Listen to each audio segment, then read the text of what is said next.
Creative Pages with Catherine. I'm Catherine. Today we're making a seasonal sightings border.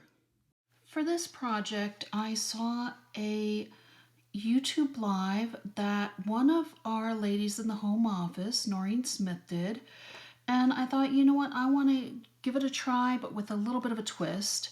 She created a border using our recent birthday border book, and she did it like it is here with the birthday pieces, but I want to make it Christmas and continue to use the seasonal sighting in this video.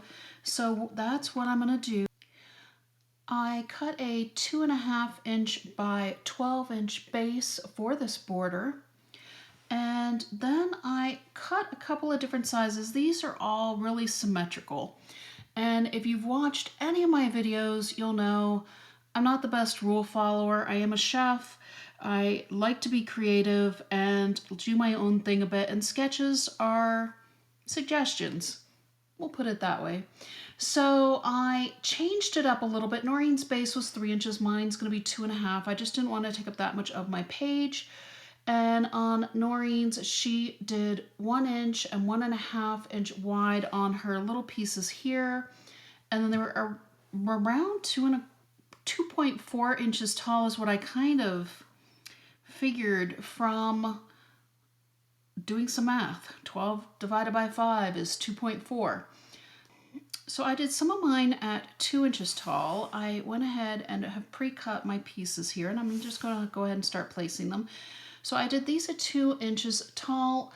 So this is 1.25 inches, and this other one is 3/4 of an inch. And I think I'm going to use my repositionable tape just in case, because, you know, sometimes when you do a project for the first time, you might need to adjust it just a little bit, and the repositionable tape lets me do that.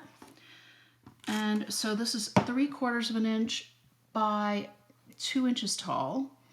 And the one next to it is also 2 inches tall, but at 1.25 inches. And this is, yep, exactly why I use the repositionable for this, because it's just a matter of getting this first one placed, and then the rest of them should fall in nicely. But getting the first one placed is always the hardest. Here we go. Okay, and then these I did at the same width, so 3/4 of an inch wide here by 2.5 inches tall. So I wanted to just kind of stretch things out a little bit, and I also kind of wanted to fussy cut the cardinals a little bit too, so that way you could at least see that they were cardinals and for a couple of these rows here.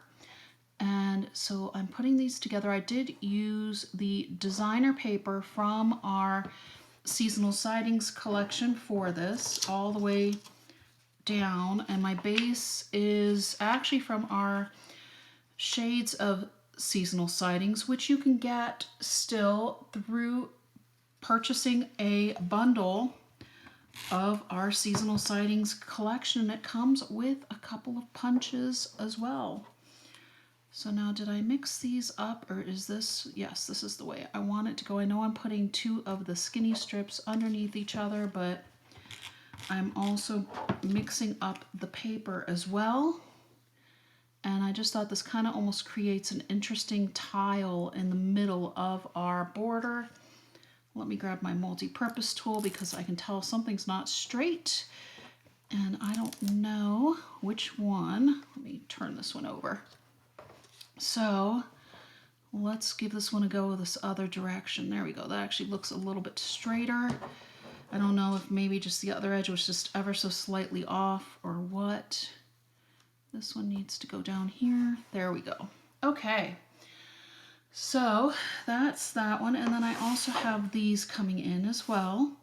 And you can see it was basically just 3 pieces of the paper, the tree, the Christmas lights, and the cardinal, well, and the poinsettia, I guess. So I guess it was 4, well, plus this one. Oh, this is from our tonal. So this one has the chevrons on the back, and that also is a part of the bundle as well. And It just was a lovely bundle. It was just perfect for working on these Christmas projects. And I did use in my other projects as well. So let me, actually I'm going to do this the same thing again, because I'm funny about color. Sometimes it looks like I'm actually even going at an angle here as well, which is not what I wanted. But I do want the trees. I made sure I had them up and down. Here we go.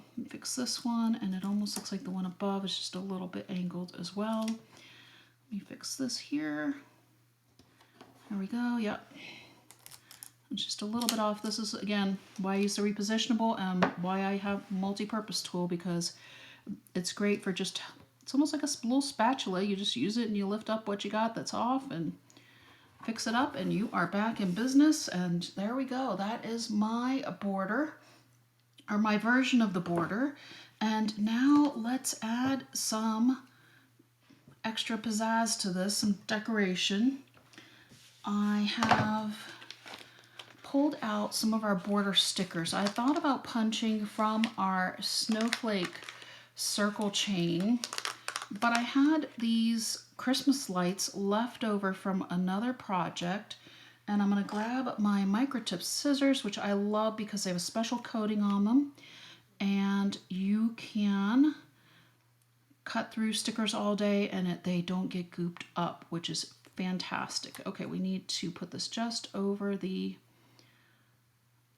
part in the middle here, so I need to cut this with the edge. There we go. And then that one's a little bit short, so let's get this other one off of here and add another layer of Christmas lights in between up here. There we go. And I just thought this would kind of repeat what we have in the paper as well. Here we go. And then I also have pulled one of our stickers. So this one does show a lot more of these, and I might actually add some trees as well. But let me get our Merry Days on here. I'm going to add some foam squares to pop it up a bit and just kind of give it some extra dimension and height on the border. Whoops. I need to get that straightened out so that way it's not going to show from the front of the border here. My foam square was trying to go rogue and be off the edge of the sticker here.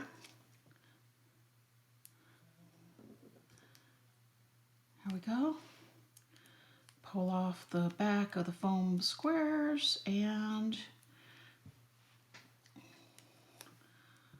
we'll go ahead and put this underneath our cardinals. So it's kind of in between here.